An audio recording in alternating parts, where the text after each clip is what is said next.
Praise be to the Lord.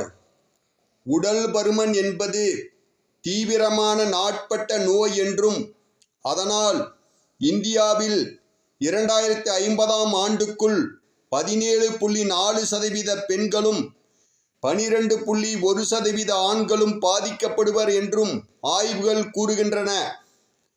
உடல் பருமன் கொண்டவர்களுக்கே அதிகபட்சமாக சர்க்கரை நோய், இதய நோய்கள், மூட்டுவலி போன்ற நோய்கள் வர காரணமாவதால் நாம் அதில் அதிக கவனம் செலுத்த வேண்டியுள்ளது.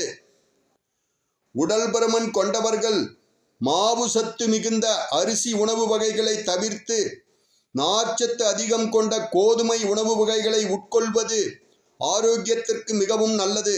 மேலும் நம் தமிழ்நாட்டில் தூத்துக்குடி மாவட்டம் கோவில்பட்டியைச் சேர்ந்த Rightway health international private limited உடல் பருமனை குறைக்க ஒபேட்ரிக்ஸ் என்ற திரவ வடிவ இணை உணவு வகையை சென்ற ஆண்டு அறிமுகப்படுத்தியுள்ளார்கள் என்பது குறிப்பிடத்தக்கது.